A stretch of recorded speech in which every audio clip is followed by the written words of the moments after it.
Olá pessoal, estamos de volta e hoje nós vamos falar sobre o oitavo livro da República. Esse livro já começa com essa proposta aqui do Sócrates. Ele fala assim: depois de identificar o homem mais injusto, nós o confrontaremos com o homem mais justo, para que levemos a seu termo a pesquisa com que buscamos saber qual é a relação entre a justiça pura e a injustiça pura, no tocante à felicidade ou infelicidade de quem é justo ou injusto, a fim de que, deixando-nos persuadir por Trasímaco, busquemos a injustiça, ou, rendendo-nos à evidência deste discurso, a justiça. Lá no primeiro e no segundo livro, ele já tinha feito aqui essa proposta. O Trasímaco tinha falado que é mais vantajoso ser injusto, e aí ele já tinha falado aqui sobre isso, que ele faria esse confronto aqui entre o homem completamente injusto e o completamente justo para saber qual deles é mais feliz. Então, todo esse raciocínio que veio sendo construído aqui ao longo da República, ele vai embasar a conclusão, que eu acredito que não vai ser ainda nesse livro, eu acho que vai ser no próximo. Mas ele já começa aqui é, reafirmando esse intuito. E aí, nesse oitavo livro, a gente vai finalmente chegar aqui nas formas de governo, que são cinco, e elas são correspondentes também aos cinco tipos de indivíduos. Lá no quarto livro, final do quarto livro, se não me engano, ele tinha começado a falar sobre isso, só que aí no início do quinto livro, os outros personagens, o Polemarco, o Edmanto, Glauco e Trasímaco, eles pediram que ele falasse lá sobre como seria aquela comunidade dos guardiães. E aí ele entrou naquele assunto lá sobre a reprodução, como eles viveriam. E aí ele faz essa síntese também no sexto e no sétimo livro sobre as características dos guardiões e quais são os aprendizados que eles precisariam fazer para que eles chegassem lá por fim aos 50 anos, né, nessa possibilidade de exercer o governo, para que eles chegassem lá capacitados a isso. Ele vai falar sobre tudo isso, ele fala nesses três livros, e agora ele retoma esse assunto. E aí, os cinco tipos de governo são a aristocracia, a timocracia, a oligarquia, a democracia e a tirania. Então, a aristocracia é essa forma de governo que nós já estamos falando ao longo de todo o livro. É esse governo ideal, essa cidade ideal, esse estado ideal que é proposto pelo Sócrates, que é o que, basicamente? Que é o governo dos melhores. E esses melhores, eles não é por causa de um privilégio. Eles são melhores porque eles são os mais capacitados para exercer o governo. Então, eles passaram por toda aquela série de provas e se verificou que eles são incorruptíveis. E além disso, né, eles têm dentro de si essa unidade. Por quê? Porque eles são temperantes, eles são moderados, eles são corajosos, eles são sábios, eles são justos e, consequentemente, eles são unos. Então, eles têm essa integridade. E a partir do momento que eles têm isso em si, que eles exercem o governo de si próprios, eles também são aptos para exercer o governo dessa cidade, desse estado, porque assim eles vão conduzir todos os cidadãos, eles vão conduzir o povo para que eles também sejam íntegros e para que eles sejam unos, para que esse estado seja uno. Então esse seria o melhor governo. Mas esse governo ele decairia também, e aí ele vai falar aqui sobre os outros tipos, que seria uma decadência da aristocracia.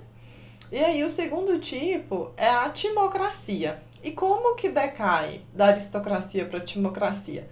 é a partir da discórdia, a partir do desentendimento entre esses auxiliares e esses governantes, e vai se começar a gerar filhos em momento indevido. E aí esses filhos, eles não vão ser bem dotados nem pela natureza e nem pela fortuna.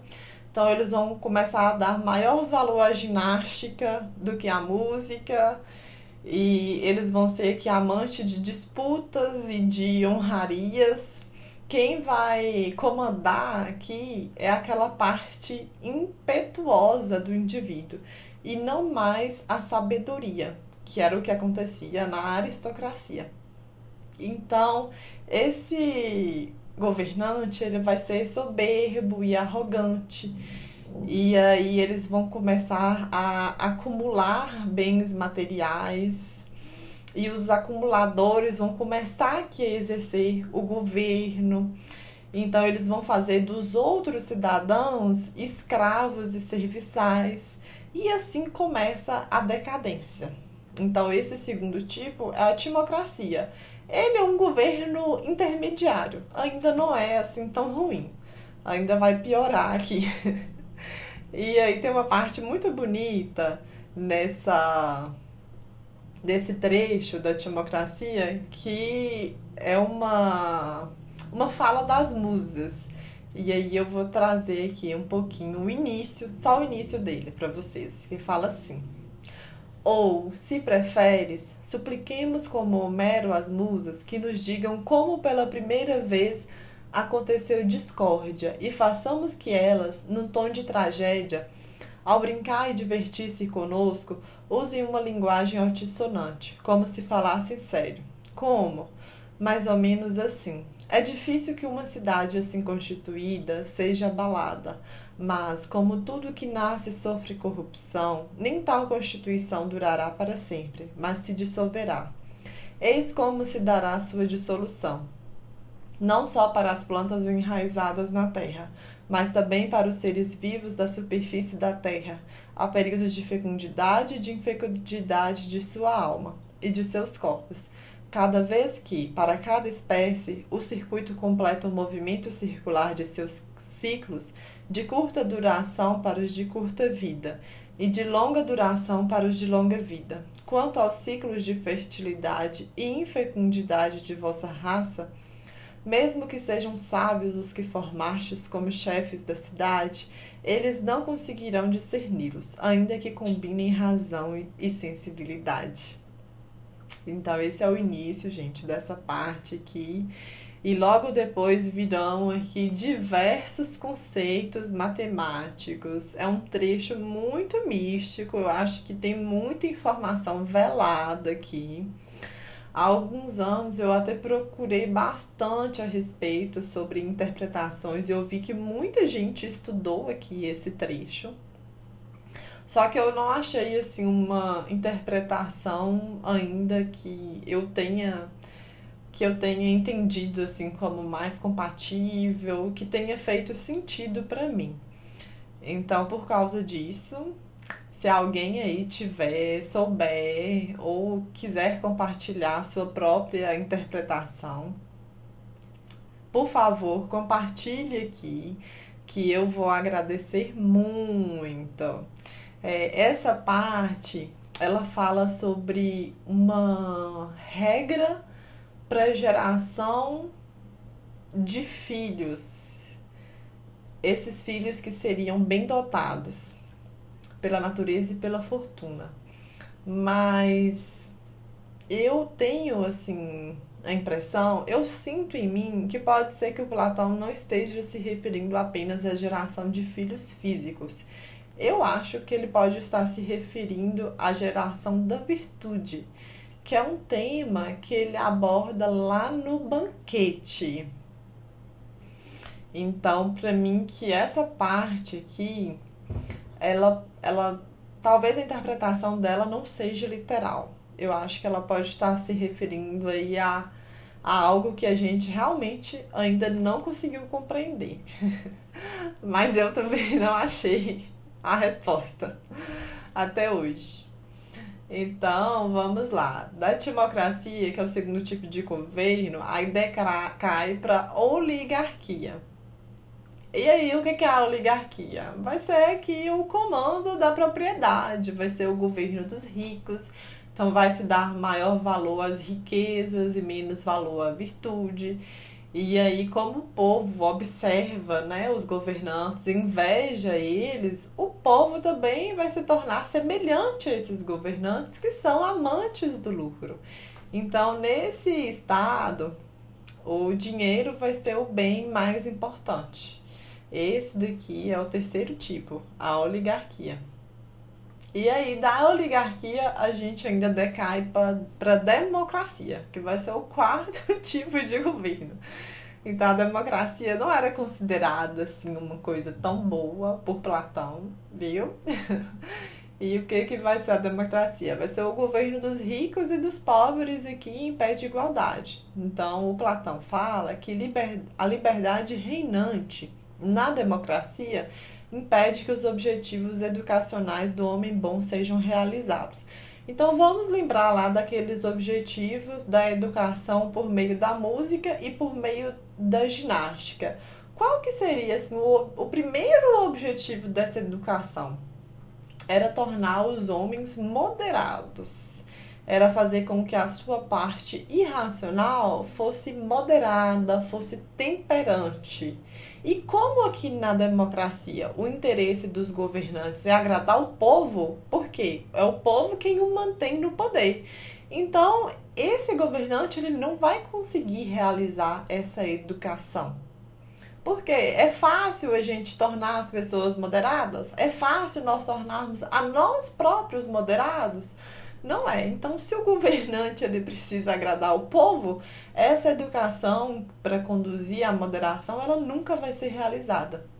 E aqui ele faz uma diferenciação entre os desejos necessários e os desejos supérfluos. Então, em nós existem desejos que são necessários, que são imperiosos, e existem também aqueles supérfluos, que na maior parte das vezes esses supérfluos são nocivos. Então, a educação ela pode afastar esses desejos supérfluos. Só que com a valorização aí dos desejos supérfluos igualmente aos desejos necessários, como que vai ser esse indivíduo da democracia? Ele vai ser também partidário da igualdade de todos perante a lei. Para Platão, gente, nós realmente não somos iguais. Por que nós não somos iguais? Porque nós temos naturezas diferentes. Então, justiça, o justo é tratar cada um conforme a sua natureza e conforme as suas ações. Então, essa igualdade aqui, os desejos necessários, impede igualdade com os desejos supérfluos, ela está começando aqui a conduzir o Estado para uma desordem, para uma anarquia. E tem uma parte que ele fala assim: por fim, esses desejos supérfluos apoderaram-se da cidadela da alma do jovem, percebendo-a vazia de conhecimentos, de belas ocupações e de discursos verdadeiros, que são as melhores sentinelas e guardiães dos pensamentos dos homens a quem os deuses amam. Eu acho esse trecho muito bonito, porque mostra que o que a gente precisa fazer para a gente preservar os nossos pensamentos. E aí, da democracia, a gente decai para a tirania, que seria a quinto tipo de governo. E o que acontece aqui na tirania? É a anarquia, a desordem, a completa bagunça. Então, na tirania, os jovens são imitados pelos pais, pelos senhores e pelos mestres. A situação se inverte. E por que isso? Porque esses pais, esses senhores, esses mestres, eles não querem parecer nem desagradáveis, nem autoritários. E aí o povo elege aqui um defensor. E no início, esse defensor ele é bonzinho e afável. Só que aí depois, esse defensor começa a promover guerras para que o povo precise de um chefe, precise que ele esteja no poder. E ele começa também a impor sobrecargas para esse povo, para ocupar o tempo desse povo, para que esse povo não conspire contra ele. E ele vai eliminando os melhores para que eles não o critiquem e não representem um perigo e a sua manutenção no poder. Então, por fim, o tirano, ele escraviza o povo. Só que o povo que o colocou no poder. Então, o povo são os pais desse tirano. Por isso, ele é um parricida, porque ele acaba se voltando contra quem o colocou no poder, que é o próprio povo. É isso que a gente chega. Mas o assunto, esse assunto aqui das formas de governo, ele não é concluído ainda nesse 8º livro. Aí eu fiz aqui um pequeno resumo dessas formas de governo e da correspondência em relação às almas dos indivíduos. Então, na aristocracia, o que os indivíduos buscam? Eles buscam a virtude. Na timocracia, eles buscam as honras. Na oligarquia, o que os indivíduos buscam? O dinheiro. Na democracia, eles buscam os desejos supérfluos. E na tirania, os indivíduos, né, vivem aí em uma completa anarquia. Então, gente, a reflexão que eu deixo aqui sobre essas formas de governo é: em qual delas vocês acham que nós realmente estamos? Nós vivemos na democracia, realmente? E assim, o que é a democracia mesmo, né? Pelo que Platão fala. E outra coisa que eu acho muito engraçada é as pessoas chamarem o Estado, chamarem algo de republicano, né? Vocês já viram isso? Como as pessoas chamam de republicano? Ah, isso não é republicano, não sei o quê. Como se as pessoas soubessem o que é republicano. Se a gente for ver mesmo que o que é a república, o que a república defende, a república defende o Estado aristocrata, que assim tá muito longe do que a gente vive hoje, né? E aí eu quero encerrar aqui com essa parte que pra mim assim é a mais forte desse livro 8, que o Sócrates fala assim: penso eu, a partir da mais extrema liberdade que nasce a maior e mais rude escravidão. Então, assim, a liberdade que eu falo aqui, essa alforria de que eu falo, não é essa liberdade pra gente fazer tudo o que a gente quer. Não. Ao contrário, é uma liberdade para, primeiro, a gente enxergar em relação a que nós estamos enganados, quais são os nossos enganos. Depois, a partir disso, a gente enxergar as coisas e os seres como elas realmente são, inclusive a nós mesmos, seres humanos. Qual que seria a meta aqui para nós, seres humanos, nessa vida? O que nós viemos para realizar? E a partir disso, nós caminharmos para essa realização, para a realização humana. Ou seja, enxergando, depois de enxergar as coisas iluminadas pelo bem, enxergando elas como elas realmente são, a gente de fato caminhar para a realização. Então é sobre essa liberdade que eu falo, não é sobre essa liberdade aqui dos prazeres, para a gente fazer tudo o que a gente quer, porque o que elas vão fazer com a gente é nos tornar escravos, vai ser o contrário. Então é isso, gente. Eu agradeço aqui a companhia e até a próxima. Um beijo.